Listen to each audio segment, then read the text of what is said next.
Yo crecí en un pequeño pueblo de Brasil, escondido entre montañas verdes y cubierto por una neblina que parecía eterna. Para los visitantes, era un lugar encantador, calles empedradas que crujían bajo los pasos, balcones de madera adornados con flores, iglesias antiguas cuyas campanas repicaban cada atardecer como si anunciaran la paz.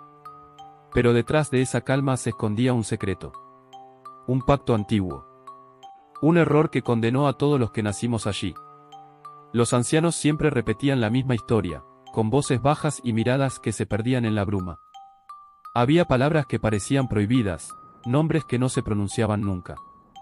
Yo de niña no entendía por qué la gente se persignaba al pasar cerca de la entrada de la mina abandonada, ni por qué algunos padres prohibían a sus hijos salir después de las 9 de la noche. Todo parecía exageración, un miedo heredado de otras épocas. Pero no lo era. En 1870, cuando la fiebre del oro golpeó a Minas Gerais, los mineros de Itabira se hundieron en la desesperación. Soñaban con riquezas infinitas, con salir de la pobreza que les consumía los huesos. Pero la tierra era estéril, la piedra no devolvía nada. Las familias pasaban hambre, los niños morían de fiebre.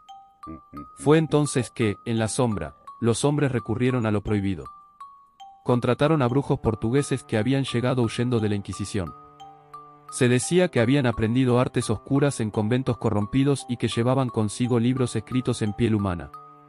Al principio los rituales fueron discretos, gallinas degolladas bajo la luna, cabras abiertas en cruces de hierro, perros arrojados a las cavernas con las entrañas aún calientes. Pero la avaricia exigía más. Los hechiceros murmuraron que la sangre de los animales no bastaba para despertar a las entidades que dormían en las profundidades. Necesitaban inocencia. Sangre humana. En un mes, 17 niños esclavos desaparecieron. Nadie volvió a verlos. Las madres lloraban golpeando las puertas de los amos, los perros aullaban mirando hacia la mina. Los gritos de los pequeños quedaron atrapados en los túneles, rebotando entre las paredes de roca hasta convertirse en un eco interminable. Los hombres, sin embargo, obtuvieron lo que buscaban, oro. Oro en cantidades que parecían imposibles. Pero junto con las monedas brillantes llegó la deuda. Las entidades habían devorado las almas de los inocentes y sellado un pacto. Cada 10 generaciones volverían a reclamar lo suyo. Sangre joven. Descendencia marcada por el pecado. Yo pensaba que todo aquello eran leyendas de ancianos, cuentos de fogón para asustar a los niños. Hasta que lo viví en carne propia. Mi hija Mariana era la luz de la casa. Tenía una sonrisa que iluminaba hasta los días más grises, corría descalza por el patio entre las gallinas, cantaba con voz dulce mientras ayudaba a su abuela a amasar pan. El olor a harina mezclado con su risa era, para mí, la definición misma de felicidad. En esos años, yo creía que el pueblo exageraba con sus historias. Mariana era vida, no muerte. Nada podía tocarla. Pero todo cambió cuando cumplió 13 años.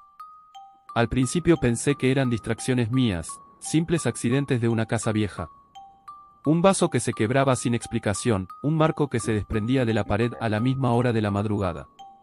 Pequeñas cosas que podían justificarse con lógica. Pero con el tiempo, lo inexplicable se volvió rutina. Las luces parpadeaban sin tormenta ni falla eléctrica. Se encendían y apagaban solas, como si alguien invisible jugara con los interruptores. Los relojes se detenían a medianoche exacta y al amanecer volvían a marcar la hora correcta. Las puertas crujían lentamente, sin viento que las moviera, como si alguien quisiera entrar pero no tuviera prisa. Luego vinieron los sonidos. Pasos lentos recorriendo el pasillo cuando todos dormíamos. Golpes secos en las paredes, siempre en tríos, como una burla a la Santísima Trinidad. Y risas. Risas infantiles escondidas en los rincones oscuros, tan suaves que al principio las confundía con mi imaginación, hasta que vi a Mariana detenerse de golpe, palidecer y decirme en voz baja: «Mamá, tú también las oyes». La casa se enfriaba en pleno verano. Un frío húmedo que se colaba en los huesos y hacía que la madera crujiera como si se quejara. Había habitaciones donde el aire se volvía tan pesado que costaba respirar, y otras donde un olor a tierra mojada y azufre impregnaba todo, como si una herida invisible supurara desde las paredes. Los espejos fueron los primeros en volverse enemigos. Se empañaban solos, aunque no hubiera vapor ni humedad. Y en esa bruma aparecían formas que no pertenecían a nosotros, siluetas de niños con los ojos vacíos, figuras encapuchadas de pie detrás de mi hija, o manos alargadas que intentaban tocarla. Una vez, al pasar por el espejo del pasillo, vi mi reflejo sonriendo, aunque yo no sonreía. Mariana empezó a cambiar. Ya no corría por el patio. Ya no cantaba mientras amasaba pan. Se quedaba horas mirando fijamente las esquinas de la sala, como si alguien estuviera allí. A veces sus labios se movían, murmurando palabras que no comprendía. Por las mañanas aparecía con moretones en los brazos, como si lo hubieran sujetado con fuerza durante la noche. Yo trataba de ignorar lo evidente, pero la casa insistía en recordármelo.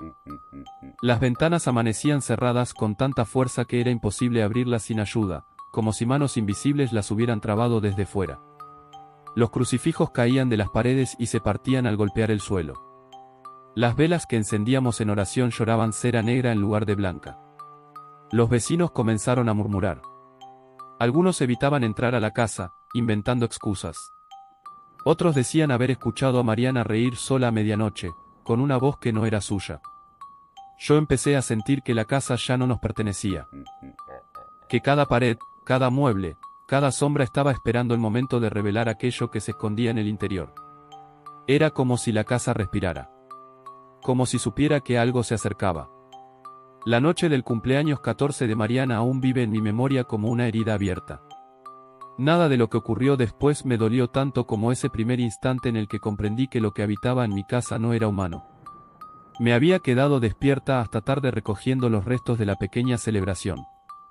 Globos desinflados en el suelo, restos de pastel sobre la mesa y la risa de Mariana todavía resonando en mis oídos. Me fui a la cama con la sensación de que, pese a los extraños sucesos de las últimas semanas, todo estaría bien. Me aferré a ese pensamiento como quien se aferra a una tabla en medio del naufragio. Pasada la medianoche, un ruido me despertó. Era leve, pero claro, un golpecito, como el roce de uñas sobre madera. Al principio pensé que sería un ratón, o el viento moviendo alguna rama contra la ventana. No quise levantarme. Pero entonces escuché una risa. No era una risa normal. Era áspera, baja, con un tono que helaba la sangre. Una carcajada lenta, prolongada, como si alguien saboreara cada nota. Mi corazón empezó a golpearme en el pecho. Me puse de pie, todavía en camisón, y avancé por el pasillo oscuro. Las tablas crujieron bajo mis pies y la casa parecía contener la respiración. La risa provenía del cuarto de Mariana. Me detuve frente a la puerta. El pomo estaba helado, como si hubiera estado sumergido en hielo. Tragué saliva y empujé despacio. Lo que vi me paralizó. Mariana estaba sentada en la cama, con las manos sobre las rodillas, perfectamente recta. La luz de la luna entraba por la ventana y le iluminaba el rostro. Sus ojos estaban abiertos de par en par, fijos en mí, pero sus pupilas eran negras, completamente negras, como pozos sin fondo. La risa no había terminado. Pero no salía de sus labios. Se expandía por la habitación como si las paredes mismas la produjeran, reverberando en cada esquina. Mariana, susurré con la voz quebrada. Ella ladeó la cabeza, un gesto infantil que alguna vez me enterneció, pero ahora parecía grotesco, antinatural. Y entonces habló. La voz que salió de su garganta no era la de mi hija.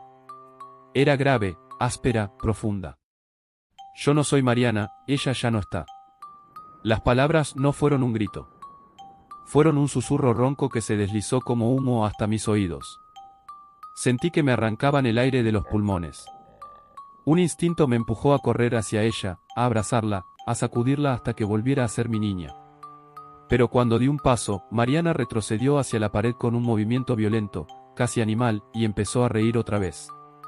Esa risa no era humana, era demasiado grave, demasiado múltiple, como si varias voces hablaran al mismo tiempo desde su garganta. La temperatura de la habitación cayó en un instante. Podía ver mi aliento salir en nubes blancas, aunque afuera era pleno verano. Los vidrios de la ventana comenzaron a empañarse y en ellos aparecieron marcas de dedos, presionando desde el exterior, aunque no había nadie allí. Yo temblaba de pies a cabeza, incapaz de avanzar ni de huir. Mis labios se movieron solos, murmurando un Ave María que apenas recordaba. Mariana, o lo que hablaba a través de ella, inclinó la cabeza hacia un lado y me observó como si comprendiera mi oración. Su sonrisa se ensanchó, mostrando dientes que parecían más afilados bajo la luz de la luna. No sé cómo logré retroceder hasta salir del cuarto. Cerré la puerta de golpe y apoyé la espalda contra la madera, escuchando del otro lado cómo la risa continuaba, más fuerte, más cercana, como si ella estuviera justo detrás de mí, rozándome el cabello con cada carcajada. Esa noche no dormí. Me quedé en la sala, con un crucifijo en la mano, rezando entre lágrimas hasta que los primeros rayos del amanecer entraron por la ventana. El sol me encontró con los ojos hinchados, la garganta seca y una certeza que me destrozaba: mi hija ya no era mi hija. Algo más estaba viviendo en ella. Durante semanas intenté convencerme de que estaba enferma. La llevé a médicos, psicólogos, curanderos. Nadie sabía qué decir. Mientras tanto, la casa se volvió un infierno. Mariana se despertaba con arañazos profundos en la piel, como si garras invisibles la atacaran en sus sueños. Las paredes comenzaron a cubrirse de símbolos que ella dibujaba sin entender por qué: círculos con cruces torcidas, figuras humanas sin cabeza, marcas que más tarde un sacerdote reconocería como sellos de invocación. A veces hablaba sola en lenguas extrañas. Otras se quedaba mirando un rincón vacío durante horas, sonriendo con una mueca que no era la suya. Yo lloraba cada noche, rezando y suplicando por mi hija. Nada destruye tanto como ver cómo la vida que trajiste al mundo se convierte en un extraño al que no puedes abrazar sin miedo. El padre Agostinho llegó a mi puerta una tarde en que la casa ya no soportaba más llanto. Era un hombre anciano, de espalda encorvada y mirada hundida, con esas manos huesudas que parecían hechas más para sostener libros que para bendecir. Había escuchado rumores, que mi hija hablaba lenguas extrañas, que los espejos de mi casa se empañaban solos, que en las noches se oían pasos aunque todos dormíamos. Yo lo recibí con el rostro marcado por el insomnio. Padre, si ha venido es porque sabe, y le dije, apenas conteniendo las lágrimas. Él no respondió. Solo asintió y entró, con el rosario enredado en sus dedos. Apenas cruzó el umbral, se detuvo. Se quedó quieto, aspirando el aire de la sala como si percibiera algo invisible. Este lugar ya no es casa, es umbral, murmuró en voz baja. Lo conduje hasta el cuarto de Mariana. La encontré sentada en la cama, con la mirada fija en un rincón vacío. No me había visto entrar. Murmuraba palabras en un idioma áspero, gutural, como el crujido de piedras chocando. El sacerdote la observó con un gesto de horror que trató de disimular tras una señal de la cruz. «Hija, ¿me oyes?», preguntó con voz temblorosa. En un instante, Mariana giró la cabeza con una violencia antinatural, como si no tuviera huesos en el cuello. Sus ojos negros lo atravesaron, y una sonrisa torcida se dibujó en su rostro. «Te estaba esperando, Agostinho», dijo con voz doble, masculina y femenina al mismo tiempo. El sacerdote retrocedió un paso. Nadie en el pueblo sabía su segundo nombre, nadie salvo él mismo. La cosa dentro de mi hija lo conocía. Esa noche, cuando bajó conmigo a la sala, me confesó la verdad. No es enfermedad, ni locura. Tu hija está poseída. Y no es un demonio cualquiera, son muchos. Vienen de muy atrás. Le mostré las paredes del pasillo, donde aparecían símbolos trazados con carbón y sangre seca. El sacerdote los recorrió con la punta de los dedos, temblando. Estos son sellos de invocación. Nadie de esta época los usa. Son antiguos, de los ritos prohibidos que los colonos trajeron desde Portugal. Lo vi cerrar los ojos con dolor. Ahora entiendo. Esto no comenzó con tu hija, comenzó con tu sangre. Me quedé paralizada. Él continuó. Tu familia desciende de los mineros que abrieron la mina de Itabira. Ellos hicieron cosas que ni la iglesia se atrevió a registrar. Pactaron. Sacrificaron. La deuda fue sellada. Y cada 10 generaciones, la deuda regresa. Sentí un frío recorrerme todo el cuerpo. Mi voz apenas salió. Entonces mi hija. El padre Agostinho me tomó de la mano, con una fuerza sorprendente para su edad. Tu hija está atrapada, pero no está perdida. Mientras yo viva, lucharé por ella. Pero incluso en sus ojos vi el miedo. Los días siguientes lo confirmaron. El sacerdote comenzó a tener pesadillas. Me lo confesó en susurros, con las manos temblando, veía niños cubiertos de polvo, con los ojos vacíos, que lo rodeaban en la oscuridad llamándolo por su nombre. A veces despertaba con el cuerpo sudado y marcas en la piel, como dedos hundidos en su pecho. En la iglesia, las velas se apagaban solas cada vez que nombraba a Mariana. El agua bendita se enturbiaba, llenándose de burbujas como sirviera. Y una mañana, cuando fue a abrir el misal, lo encontró lleno de insectos vivos que se arrastraban entre las páginas. El padre Agostinho ya no caminaba erguido, sino con el peso de una batalla invisible que lo perseguía noche y día. Pero jamás se rindió. Me decía: si ellos me siguen, es porque tienen miedo de que logre salvarla. Eso significa que todavía hay esperanza. Y entonces comenzó el exorcismo. El sacerdote aceptó ayudar, aun sabiendo que arriesgaba su vida. Al principio hizo bendiciones simples, agua bendita en las esquinas, oraciones al caer la noche. Pero los demonios lo marcaron de inmediato. Empezó a tener pesadillas en las que veía niños cubiertos de polvo con los ojos vacíos, rodeándolo en la oscuridad. Una mañana despertó con 5 moretones en el pecho en forma de dedos. En la iglesia, las velas se apagaban solas cuando pronunciaba el nombre de Mariana. Cuando comenzó el exorcismo, todo cambió. Mariana fue atada con sogas bendecidas porque su fuerza era inhumana. Se retorcía, gritaba, escupía con múltiples voces. Del interior de su boca salían insultos en latín, burlas con tonos masculinos y femeninos al mismo tiempo. El aire se volvió irrespirable, olía a azufre y carne podrida. Las bancas se movían solas, las paredes vibraban como si algo invisible golpeara desde dentro. El padre Agostinho rezaba con fuerza, pero su cuerpo temblaba. Una noche me confesó: ellos me siguen. No solo a Mariana, también a mí. Se aparecen en mis sueños, me llaman por mi nombre. Si continúo, sé que intentarán matarme. Aún así, no abandonó. El exorcismo duró semanas. A veces Mariana volvía en sí por minutos. Me miraba llorando y decía: mamá, no me dejes sola. Yo la abrazaba aunque las sogas me lo impedían. Luego su voz cambiaba otra vez y la risa grave llenaba la capilla. Una noche un monaguillo gritó, juró haber visto sombras de niños corriendo entre los bancos, riendo como si disfrutaran del tormento. El padre Agostinho confirmó lo que temía, eran las almas sacrificadas en 1870. Nunca habían descansado. Finalmente, Mariana sobrevivió. Pero no volvió a ser la misma. A veces hablaba dormida en lenguas imposibles. Otras se quedaba horas frente al espejo, sonriendo con una expresión ajena. Yo sabía que jamás se libraría por completo. El padre Agostinho murió un año después. Oficialmente fue un infarto. Pero lo encontraron con arañazos en el rostro, el crucifijo roto en sus manos y símbolos pintados en las paredes de su cuarto. Nadie los escribió. Nadie humano. El pueblo aprendió a callar. El silencio se convirtió en otra forma de miedo. Todos saben que cada 10 generaciones la deuda volverá a cobrarse. Los demonios no olvidan. Solo esperan. Hoy, los túneles de la mina están sellados con hierro y maleza. Pero cuando la neblina baja, algunos aseguran escuchar risas de niños bajo tierra.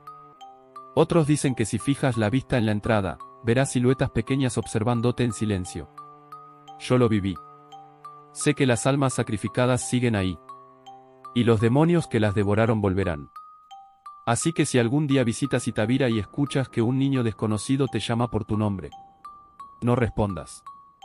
Porque puede que no sea un niño. Puede que sea el inicio de tu posesión. Si quieres escuchar más leyendas urbanas, suscríbete.